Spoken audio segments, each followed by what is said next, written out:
ਗੁਰੂ ਨਾਨਕ ਦੇਵ ਸੱਚੇ ਪਾਤਸ਼ਾਹ ਮਹਾਰਾਜ ਲਾਹੌਰ ਪਹੁੰਚੇ। ਇੱਕ ਘਰ ਦੇ ਅੱਗੇ ਰੁਕੇ ਨੇ ਤੇ ਮਰਦਾਨੇ ਨੇ ਇੱਕ ਸਵਾਲ ਕੀਤਾ, ਮਰਦਾਨਿਆ ਇਹ ਕਿਸ ਦਾ ਘਰ ਹੈ? ਇੰਨੀ ਚਹਿਲ ਪਹਿਲ, ਇੰਨੇ ਮਹਿਮਾਨ, ਇੰਨੇ ਸ਼ਮਿਆਨੇ ਲੱਗੇ ਹੋਏ ਨੇ, ਇੰਨੀ ਰੌਣਕ ਹੈ, ਇਹ ਕਿਹਦਾ ਘਰ ਹੈ? ਮਰਦਾਨਾ ਪਤਾ ਕਰਕੇ ਆਇਆ ਤੇ ਆ ਕੇ ਜਵਾਬ ਦਿੰਦਾ ਹੈ, ਪਾਤਸ਼ਾਹ ਦੁਨੀ ਚੰਦ ਦਾ ਘਰ ਹੈ, ਸੇਠ ਦੁਨੀ ਚੰਦ ਦਾ ਘਰ। ਪਾਤਸ਼ਾਹ ਕਹਿੰਦੇ ਇੰਨੀ ਚਹਿਲ ਪਹਿਲ ਕਿਉਂ, ਇੰਨੇ ਲੋਕ ਕਿਉਂ, ਇੰਨੇ ਮਹਿਮਾਨ ਕਿਉਂ? ਉਹ ਕਹਿੰਦਾ ਪਾਤਸ਼ਾਹ ਇਸ ਦੇ ਪਿਤਾ ਦੀ ਮੌਤ ਹੋ ਗਈ ਹੈ, ਕੁਝ ਸਮਾਂ ਹੋਇਆ ਤੇ ਇਹ ਆਪਣੇ ਪਿਤਾ ਦੇ ਸ਼ਰਾਧ ਕਰ ਰਿਹਾ। ਹੁਣ ਖਿਆਲ ਕਰਿਓ ਕਿ ਅਸੀਂ ਸ਼ਰਾਧ ਨਹੀਂ ਕਰਦੇ?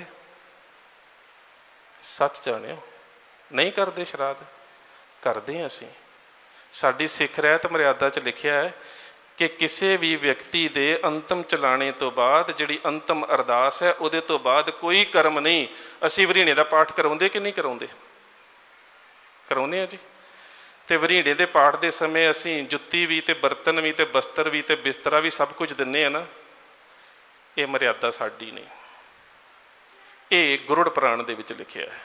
ਗੁਰੜ ਪੁਰਾਣ ਦੇ ਵਿੱਚ ਲਿਖਿਆ ਹੈ ਕਿ ਜਦੋਂ ਬੰਦਾ ਮਰ ਜਾਂਦਾ ਹੈ, ਮਰਨ ਤੋਂ ਬਾਅਦ ਉਹਦੀ ਆਤਮਾ ਜਿਹੜੀ ਪਿੱਤਰ ਲੋਕ 'ਚ ਚਲੀ ਜਾਂਦੀ ਹੈ ਤੇ 13 ਮਹੀਨੇ ਉਹ ਆਤਮਾ ਪਿੱਤਰ ਲੋਕ ਦੇ ਵਿੱਚ ਰਹਿੰਦੀ ਹੈ ਤੇ ਪਿੱਤਰ ਲੋਕ ਦੇ ਦਰਵਾਜ਼ੇ 13 ਮਹੀਨੇ ਤੱਕ ਬੰਦ ਹੋ ਜਾਂਦੇ ਨੇ। ਇਸ ਕਰਕੇ 13 ਮਹੀਨੇ ਤੋਂ ਪਹਿਲਾਂ ਜੇ ਤੁਸੀਂ ਆਪਣੇ ਬਾਪੂ ਵਾਸਤੇ ਉੱਪਰ ਕੁਝ ਭੇਜਣਾ ਤੇ ਭੇਜ ਸਕਦੇ ਹੋ, ਨਹੀਂ ਤੇ ਉਸ ਤੋਂ ਬਾਅਦ ਦਰਵਾਜ਼ੇ ਬੰਦ ਹੋ ਜਾਣਗੇ। ਅਸੀਂ ਵੀ ਵਰੀਣਾ ਜੋੜ ਲਿਆ। ਹੁਣ ਇਹ ਵੀ ਤੇ ਸਰਾਧ ਹੀ ਹੈ ਨਾ। ਵੱਖਰੀ ਗੱਲ ਅਸੀਂ ਕਿਸਮ ਬਦਲ ਲਈ ਵੀ ਨਹੀਂ ਅਸੀਂ ਉਤਰਾ ਨਹੀਂ ਕਰਦੇ, ਅਸੀਂ ਪੰਡਤ ਸਦਕੇ ਨਹੀਂ ਕਰਦੇ, ਅਸੀਂ ਭਾਈ ਸਦਕੇ ਕਰ ਲੈਂਦੇ ਹਾਂ।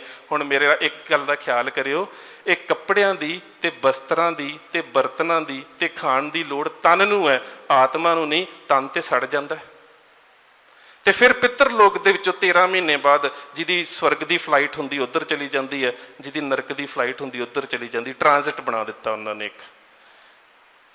ਤੇ ਗੁਰਦੇਵ ਪਾਤਸ਼ਾਹ ਗਏ ਦੁਨੀ ਚੰਦ ਦੇ ਘਰ। ਦੁਨੀ ਚੰਦ ਕੀ ਕਰ ਰਹੇ ਆ? ਪਾਤਸ਼ਾਹ ਸ਼ਰਾਧ। ਸ਼ਰਾਧ 4 ਤਰ੍ਹਾਂ ਦੇ ਹੁੰਦੇ ਨੇ, ਪਾਰਵਣ ਸ਼ਰਾਧ, ਨਿਤਿਆ ਸ਼ਰਾਧ, ਕੁਸ਼ਾਹ ਸ਼ਰਾਧ ਤੇ ਮਹਾਲਿਆ ਸ਼ਰਾਧ। ਇਹਨਾਂ ਦੀਆਂ 4 ਕਿਸਮਾਂ ਨੇ। ਪਾਤਸ਼ਾਹ ਕਹਿੰਦੇ ਦੁਨੀ ਚੰਦ ਕੀ ਕਰ ਰਹੇ ਆ?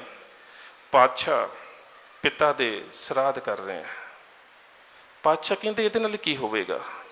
ਕਹਿੰਦਾ ਜੋ ਕੁਛ ਵੀ ਮੈਂ ਆਪਣੇ ਘਰ ਦੇ ਵਿੱਚ ਸੱਦ ਕੇ ਪੁਜਾਰੀ ਨੂੰ ਅਰਪਿਤ ਕਰਾਂਗਾ ਉਹ ਸਭ ਕੁਝ ਮੇਰੇ ਪਿਤਾ ਜੀ ਤੱਕ ਪਹੁੰਚ ਜਾਵੇਗਾ। ਬੜਾ ਪਿਆਰਾ ਕੌਤਕ ਕੀਤਾ ਹੈ ਗੁਰੂ ਨਾਨਕ ਸਾਹਿਬ ਨੇ ਇੱਕ ਸਾਨੂੰ ਸਮਝਾਉਣ ਦੇ ਵਾਸਤੇ। ਇਹ ਗੱਲ ਵੱਖਰੀ ਅਸੀਂ ਨਹੀਂ ਸਮਝੇ, ਸਾਨੂੰ ਸਮਝਾਉਣ ਦੇ ਵਾਸਤੇ ਗੁਰੂ ਸਾਹਿਬ ਨੇ ਇੱਕ ਬੜਾ ਪਿਆਰਾ ਕੌਤਕ ਕੀਤਾ ਹੈ। ਆਪਣੇ ਬਗਲ ਦੇ ਵਿੱਚੋਂ, ਆਪਣੇ ਚੋਲੇ ਦੇ ਵਿੱਚੋਂ ਇੱਕ ਸੂਈ ਕੱਢ ਕੇ ਦੁਨੀ ਚੰਦ ਨੂੰ ਦੇ ਦਿੱਤੀ। ਆ ਲੈ ਦੁਨੀ ਚੰਦ, ਜਦੋਂ ਤੇਰੇ ਘਰ ਦੇ ਵਿੱਚ ਸਰਾਧ ਦੀ ਰਸਮ ਹੋਵੇਗੀ, ਜਦੋਂ ਪੁਜਾਰੀ ਜੀ ਤੈਨੂੰ ਮਹਾਮੁਕਤੀ ਮੰਤਰ ਦੇਣਗੇ ਨਾ, ਤੇ ਆਹ ਸੂਈ ਪੁਜਾਰੀ ਜੀ ਨੂੰ ਦੇ ਦੇਈਂ ਤੇ ਉਹਨਾਂ ਨੂੰ ਕਹਿ ਦੇਈਂ ਕਿ ਪਿੱਤਰ ਲੋਕ ਦੇ ਵਿੱਚ ਪਹੁੰਚਾ ਦੇਣ, ਅੱਗੇ ਜਾ ਕੇ ਮੈਂ ਆਪੇ ਲੈ ਲੂੰਗਾ। ਆ ਗਏ ਪੁਜਾਰੀ ਜੀ ਘਰ, ਸਭ ਕੁਝ ਖਾਧਾ। ਮੈਂ ਤੇ ਕਈ ਵਾਰੀ ਸ਼ਰਾਧਾਂ ਤੇ ਵੀ ਹੈਰਾਨ ਹੋ ਜਾਂਦਾ, ਕਿਉਂਕਿ ਮੇਰੇ ਯਾਰ ਦੋਸਤ ਨੇ ਕਈ ਜਿਹੜੇ ਗੈਰ ਸਿੱਖ ਨੇ, ਉਹਨਾਂ ਦੇ ਧਰਮ 'ਚ ਹੁੰਦੇ ਨੇ ਬਾਪੂ ਦੀ ਮੌਤ ਸ਼ੂਗਰ ਦੇ ਨਾਲ ਹੋਈ ਹੁੰਦੀ ਹੈ ਤੇ ਪੁਜਾਰੀ ਜੀ ਨੂੰ ਰਸਗੁੱਲੇ ਖਵਾਈ ਜਾਣਗੇ। ਤੇ ਮੈਂ ਕਹਿੰਦਾ ਹੁੰਦਾ ਵੀ ਜੇ ਸੱਚਮੁੱਚ ਹੀ ਇਹ ਚੀਜ਼ਾਂ ਉੱਤੇ ਜਾਂਦੀਆਂ ਹੋਣ ਤੇ ਬਾਪੂ ਦਾ ਤਾਂ ਹੋਰ ਬੁਰਾ ਹਾਲ ਹੋ ਜੂ ਨਾ। ਸਾਰੀ ਉਮਰ ਮਿੱਠੇ ਦਾ ਪਰਹੇਜ਼ ਕਰਦਾ ਰਿਹਾ, ਹੁਣ ਤੁਸੀਂ ਮਿੱਠਾ ਉੱਤੇ ਭੇਜੀ ਜਾਂਦੇ ਹੋ। ਮੈਂ ਤੁਹਾਨੂੰ ਇੱਕ ਸੱਚੀ ਘਟਨਾ ਦੱਸਦਾ, ਮੈਂ ਉਸਨੂੰ ਲਿਖਿਆ ਵੀ ਸੀ ਇੱਕ ਕਿਤਾਬ ਦੇ ਵਿੱਚ। ਮੈਂ ਜਦੋਂ ਚੰਡੀਗੜ੍ਹ ਪੜ੍ਹਦਾ ਸੀ ਤੇ ਇੱਥੇ ਤੁਹਾਡੇ ਲਾਗੇ ਹਰਿਦੁਆਰ ਦੇ ਕੋਲ ਉਸ ਬੱਚੀ ਦਾ ਪਿੰਡ ਹੈ। ਹੁਣ ਉਹ ਟੋਰਾਂਟੋ ਯੂਨੀਵਰਸਿਟੀ ਦੇ ਵਿੱਚ ਨਿਊਕਲੀਅਰ ਮੈਡੀਸਨ ਦੀ ਪ੍ਰੋਫੈਸਰ ਹੈ। ਹਿੰਦੂ ਪਰਿਵਾਰ ਦੀ ਬੱਚੀ ਸੀ। ਪਤਾ ਨਹੀਂ ਕਿਵੇਂ ਉਹਦੇ ਮਨ ਦੇ ਵਿੱਚ ਆਇਆ ਕਿ ਇੱਕ ਦਿਨ ਉਹਨੇ ਕਲਾਸ ਦੇ ਵਿੱਚ ਬੈਠਿਆ ਕਹਿੰਦੀ ਕਿ ਆਸਾ ਦੀ ਵਾਰ ਕੀ ਹੁੰਦੀ ਹੈ? ਮੈਂ ਕਿਹਾ ਗੁਰੂ ਨਾਨਕ ਸਾਹਿਬ ਦੀ ਬਾਣੀ ਹੈ। ਕਹਿੰਦੀ ਹਿੰਦੀ ਦੇ ਵਿੱਚ ਜਾਂ ਅੰਗਰੇਜ਼ੀ 'ਚ ਮਿਲ ਸਕਦੀ ਹੈ? ਮੈਂ ਕਿਹਾ ਬਿਲਕੁਲ ਮਿਲ ਸਕਦੀ ਹੈ। ਮੈਂ ਉਸ ਨੂੰ ਜਦੋਂ ਅੰਮ੍ਰਿਤਸਰ ਗਿਆ ਘਰ ਵਾਪਸ, ਤੇ ਆਸਾ ਦੀ ਵਾਰ ਦੀ ਟਰਾਂਸਲੇਸ਼ਨ ਵਾਲੀ ਇੱਕ ਪੋਥੀ ਲਿਆ ਕੇ ਦੇ ਦਿੱਤੀ। ਹੁਣ ਆਸਾ ਦੀ ਵਾਰ ਤੇ ਅਸੀਂ ਸਾਰੇ ਹੀ ਪੜ੍ਹਦੇ ਹਾਂ, ਇਹਦੇ 'ਚ ਕੋਈ ਸ਼ੱਕ ਨਹੀਂ, ਹਰ ਗੁਰਦੁਆਰੇ 'ਚ ਕੀਰਤਨ ਹੁੰਦਾ, ਪਰ ਅਸਰ ਕੌਣ ਕਰਦਾ ਹੈ? ਫਿਰ ਉਸ ਬੱਚੀ ਨੇ ਇੱਕ ਵਾਰੀ ਜਦੋਂ ਕੈਨੇਡਾ ਜਾ ਰਹੀ ਸੀ ਨਾ, ਤੇ ਉਹਨੇ ਮੈਨੂੰ ਇੱਕ ਗੱਲ ਦੱਸੀ। ਮੈਨੂੰ ਕਹਿੰਦੀ ਸੁਖਪ੍ਰੀਤ, ਕਹਿੰਦੀ ਕਿ ਆਸਾ ਦੀ ਵਾਰ ਦੇ ਪੜ੍ਹਨ ਦੇ ਨਾਲ ਨਾ ਮੇਰੇ ਤੇ ਬੜਾ ਅਸਰ ਹੋਇਆ। ਤੇ ਕਹਿੰਦੀ ਮੈਂ ਪ੍ਰੈਕਟੀਕਲੀ ਵੇਖਿਆ। ਮੈਂ ਕਿਹਾ ਕੀ ਵੇਖਿਆ? ਕਹਿੰਦੀ ਹੋਸਟਲ 'ਚ ਚਿੱਠੀ ਆਈ ਕਿ ਦਾਦਾ ਜੀ ਦੀ ਮੌਤ ਹੋ ਗਈ ਹੈ। ਕਹਿੰਦੀ ਮੈਂ ਘਰ ਚਲੀ ਗਈ। ਹੁਣ ਉਹ ਆਸਾ ਦੀ ਵਾਰ ਪੜ੍ਹ ਚੁੱਕੀ ਸੀ ਤੇ ਕਹਿੰਦੀ ਦਾਦਾ ਜੀ ਨੂੰ ਜ਼ਮੀਨ ਤੇ ਰੱਖਿਆ, ਮੰਜੇ ਤੇ ਲਾ ਕੇ, ਤੇ ਉਹਨਾਂ ਦੇ ਸਿਰਹਾਣੇ ਇੱਕ ਦੀਵਾ ਰੱਖਿਆ। ਕਹਿੰਦੀ ਮੈਂ ਪੰਡਤ ਜੀ ਨੂੰ ਪਹਿਲਾ ਸਵਾਲ ਕੀਤਾ, ਪੰਡਤ ਜੀ ਦੀਵਾ ਕਿਉਂ ਰੱਖਿਆ? ਰੱਖਦੇ ਨਾ ਜੀ ਅਸੀਂ, ਦੀਵਾ ਕਿਉਂ ਰੱਖਿਆ? ਪੰਡਿਤ ਜੀ ਕਹਿੰਦੇ ਆਤਮਾ ਨੂੰ ਰਾਹ ਵਿਖਾਉਣ ਦੇ ਵਾਸਤੇ। ਤੇ ਕਹਿੰਦੀ ਮੈਂ ਕਿਹਾ ਵੀ ਜੇ ਫਿਰ ਰਾਹ ਹੀ ਵਿਖਾਉਣਾ ਹੈ ਤੇ ਦੀਵੇ ਦੀ ਜਗ੍ਹਾ ਤੇ ਕੋਈ ਵੱਡੀ ਸਾਰੀ ਸਰਚ ਲਾਈਟ ਰੱਖੋ, ਦੂਰ ਤੱਕ ਰਾਹ ਤਾਂ ਦਿਸੇ, ਨਿੱਕੇ ਜਿਹੇ ਨਾਲ ਕੀ ਬਣਨਾ। ਕਹਿੰਦੀ ਪੰਡਿਤ ਨੇ ਬੜਾ ਭੈੜਾ ਵੇਖਿਆ ਮੇਰੇ ਵੱਲ। ਕਹਿੰਦੀ ਉਹਦੇ ਤੋਂ ਬਾਅਦ ਮੇਰੇ ਮੰਮੀ ਤੇ ਡੈਡੀ ਪੰਡਿਤ ਜੀ ਦੇ ਵਾਸਤੇ ਖਾਣ ਲਈ ਲੈ ਕੇ ਆਏ, ਰਸਗੁੱਲੇ, ਗੁਲਾਬ ਜਾਮਨ, ਰਸਗੁਲਾਈ, ਖੀਰ, ਸਭ ਕੁਝ ਖਾਈ ਜਾਣ। ਕਹਿੰਦੀ ਇੱਕ ਦਿਨ ਤੇ ਮੈਂ ਵਹਿੰਦੀ ਰਹੀ। ਤੇ ਕਹਿੰਦੀ ਜਦੋਂ ਦੂਜੇ ਦਿਨ ਪੰਡਿਤ ਜੀ ਆਏ ਨਾ, ਤੇ ਕਹਿੰਦੀ ਪੰਡਿਤ ਜੀ ਖਾ ਰਹੇ ਨੇ ਤੇ ਮੈਂ ਆਪਣੀ ਮੈਡੀਸਨ ਦੀ ਕਿੱਟ ਲਿਆ ਕੇ ਉਹਨਾਂ ਦੇ ਕੋਲ ਬੈਠ ਗਈ, ਦਾਦਾ ਜੀ ਵਾਲੀ। ਕਹਿੰਦੀ ਜਦੋਂ ਉਹਨਾਂ ਨੇ ਖਾਧੀ ਖੀਰ, ਖਾਧੀ ਰਸਮਲਾਈ, ਤੇ ਮੈਂ ਕਿਹਾ ਪੰਡਿਤ ਜੀ ਹੁਣ ਮੁੱਦੇ ਹੋ ਜਾਓ, ਤੁਹਾਨੂੰ ਟੀਕਾ ਲਾਉਣਾ ਪੈਣਾ। ਕਹਿੰਦੀ ਕਿਉਂ? ਕਹਿੰਦੀ ਇਸ ਕਰਕੇ ਕਿ ਜੋ ਤੁਸੀਂ ਖਾ ਰਹੇ ਹੋ ਉਹ ਕਿੱਥੇ ਜਾ ਰਿਹਾ। ਕਹਿੰਦਾ ਪੁੱਤ ਤੇਰੇ ਦਾਦਾ ਜੀ ਦੇ ਕੋਲ। ਕਹਿੰਦੀ ਮੇਰੇ ਦਾਦਾ ਜੀ ਦੀ ਮੌਤ ਤੇ ਸ਼ੂਗਰ ਦੇ ਨਾਲ ਹੋਈ ਸੀ, ਤੇ ਜਦੋਂ ਵੀ ਮਿੱਠਾ ਖਾਂਦੇ ਸੀ ਇਨਸੂਲਿਨ ਦਾ ਇੰਜੈਕਸ਼ਨ ਲਾਉਣਾ ਪੈਂਦਾ ਸੀ। ਹੁਣ ਤੁਸੀਂ ਮਿੱਠਾ ਜਿੰਨਾ ਮਰਜ਼ੀ ਖਾਓ, ਉਹ ਤੇ ਮੇਰੇ ਦਾਦਾ ਜੀ ਤੱਕ ਪਹੁੰਚ ਜਾਏਗਾ। ਹੁਣ ਟੀਕਾ ਵੀ ਰੋਜ਼ ਤੁਸੀਂ ਲਵਾਇਆ ਕਰੋ, ਉਹ ਵੀ ਮੇਰੇ ਦਾਦਾ ਜੀ ਤੱਕ ਦਵਾਈ ਵੀ ਜਾਣੀ ਚਾਹੀਦੀ ਹੈ। ਕਹਿੰਦੀ ਤੀਜੇ ਦਿਨ ਤੋਂ ਬਾਅਦ ਪੰਡਿਤ ਜੀ ਮੁੜ ਕੇ ਸਾਡੇ ਘਰ ਨਹੀਂ ਆਏ। ਹੁਣ ਕਿਉਂ ਉਸ ਘਰ ਦਾ ਕਰਮਕਾਂਡਾਂ ਤੋਂ ਛੁਟਕਾਰਾ ਹੋ ਗਿਆ? ਕਿਉਂਕਿ ਉਸ ਬੱਚੀ ਨੇ ਸਾਡੇ ਵਾਂਗੂ ਪੜ੍ਹਿਆ ਨਹੀਂ, ਉਸਨੇ ਆਸਾ ਦੀ ਵਾਰ ਨੂੰ ਸਮਝਿਆ। ਅਸੀਂ ਰੋਜ਼ ਪੜ੍ਹ ਰਹੇ ਹਾਂ, ਅਸੀਂ ਸਮਝ ਨਹੀਂ ਰਹੇ। ਸਮੱਸਿਆ ਇੱਥੇ ਹੈ, ਪੜ੍ਹਦੇ ਹਾਂ। ਹੁਣ ਗੁਰੂ ਨਾਨਕ ਸਾਹਿਬ ਉਹ ਸੂਈ ਦੇ ਕੇ ਚਲੇ ਗਏ, ਪੰਡਿਤ ਜੀ ਆਏ, ਸਭ ਕੁਝ ਖਾਧਾ ਪੀਤਾ। ਜਦੋਂ ਮਹਾਮੁਕਤੀ ਮੰਤਰ ਦੇਣ ਲੱਗੇ ਤੇ ਦੁਨੀ ਚੰਦ ਨੇ ਸੂਈ ਕੱਢ ਕੇ ਸਾਹਮਣੇ ਰੱਖ ਦਿੱਤੀ। ਮੇਰੇ ਘਰ ਇੱਕ ਮਹਾਤਮਾ ਆਏ ਸੀ, ਉਹਨਾਂ ਨੇ ਆਹ ਸੂਈ ਦਿੱਤੀ ਹੈ ਤੇ ਕਹਿੰਦੇ ਸੀ ਕਿ ਉੱਪਰ ਪਿੱਤਰ ਲੋਕ ਤੱਕ ਤੁਸੀਂ ਪਹੁੰਚਾ ਦਿਓ, ਅੱਗੇ ਜਾ ਕੇ ਮੈਂ ਆਪੇ ਲੈ ਲਵਾਂਗਾ। ਹੁਣ ਪੰਡਿਤ ਜੀ ਦੇ ਪੈਰਾਂ ਹੇਠੋਂ ਨਿਕਲ ਗਈ ਜ਼ਮੀਨ ਵੀ ਇਹ ਬਰਤਨ, ਬਸਤਰ, ਧਨ, ਅੰਨ ਪਦਾਰਥ, ਇਹ ਤਾਂ ਸਭ ਕੁਝ ਘਰ ਜਾਣਾ, ਹੁਣ ਸੂਈ ਦਾ ਕੀ ਕਰਾਂ। ਕਹਿੰਦਾ ਇੰਨੀਆਂ ਛੇਟੀਆਂ ਚੀਜ਼ਾਂ ਉੱਪਰ ਨਹੀਂ ਜਾਂਦੀਆਂ, ਨਾਲੇ ਉੱਪਰ ਕਿਹੜੇ ਕੱਪੜੇ ਪਾੜਦੇ, ਸੂਈ ਦੀ ਕੀ ਲੋੜ ਹੈ, ਇਹ ਨਹੀਂ ਉੱਪਰ ਭੇਜਣ ਦੀ ਲੋੜ। ਉਹ ਤਾਂ ਇਹ ਕਹਿ ਕੇ ਚਲੇ ਗਏ। ਤੇ ਦੁਨੀ ਚੰਦ ਬੜਾ ਪਰੇਸ਼ਾਨ ਹੈ ਕਿ ਮਹਾਤਮਾ ਆਏ ਸੀ, ਸੂਈ ਦੇ ਕੇ ਗਏ ਸੀ, ਮੈਂ ਉੱਪਰ ਨਹੀਂ ਭੇਜ ਸਕਿਆ।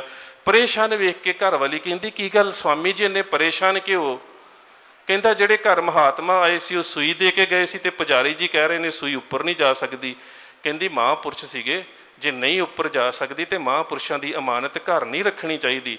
ਚਲੋ ਜਾ ਕੇ ਅਸੀਂ ਉਹਨਾਂ ਦੀ ਸੂਈ ਵਾਪਸ ਕਰ ਆਈਏ।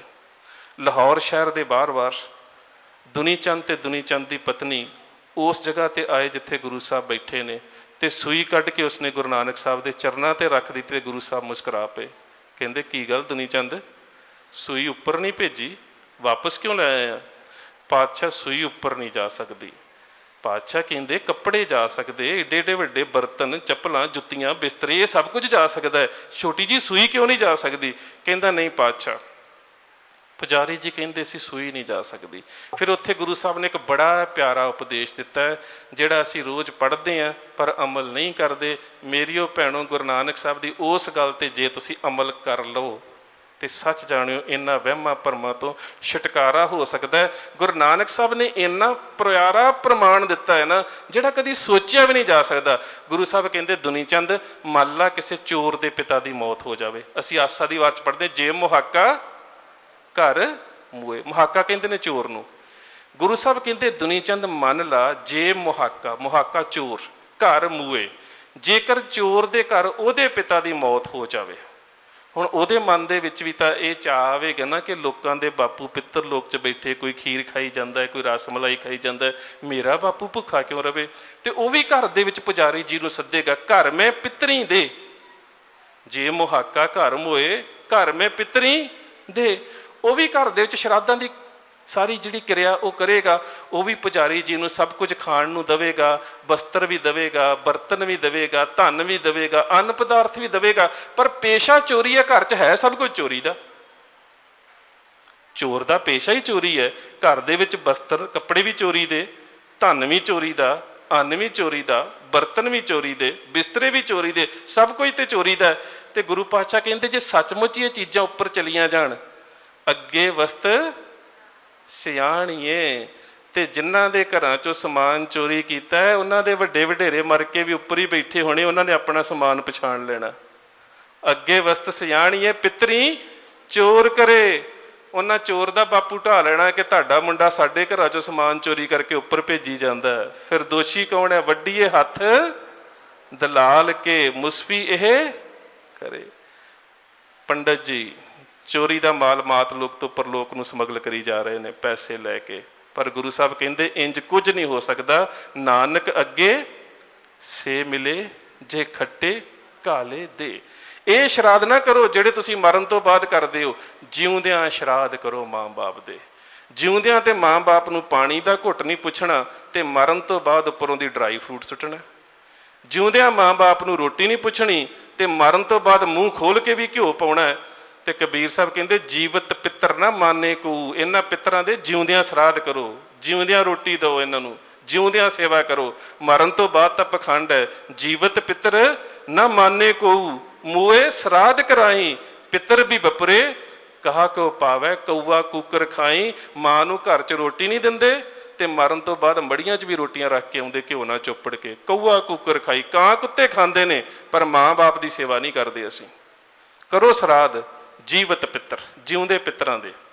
ਮਰਨ ਤੋਂ ਬਾਅਦ ਸੱਚ ਜਾਣਿਓ ਇਹ ਜਿੰਨੇ ਵੀ ਅਸੀਂ ਪਖੰਡ ਕਰਦੇ ਹਾਂ ਇਹ ਕੋਈ ਵੀ ਸਾਡੇ ਨਾਲ ਨਹੀਂ ਨਿਭ ਸਕਦਾ। ਇਹ ਮਹਿਜ਼ ਇੱਕ ਪਖੰਡ ਹੈ, ਇਹਦੇ ਤੋਂ ਵੱਧ ਕੁਝ ਵੀ ਨਹੀਂ। ਜੇ ਪਖੰਡ ਕਰਕੇ ਤੁਸੀਂ ਸੰਤੁਸ਼ਟ ਹੋਣਾ ਚਾਹੁੰਦੇ ਹੋ ਫਿਰ ਤੁਸੀਂ ਸ਼ੁਭ ਅਮਲਾਂ ਦੇ ਧਾਰਨੀ ਨਹੀਂ ਹੋ ਸਕਦੇ।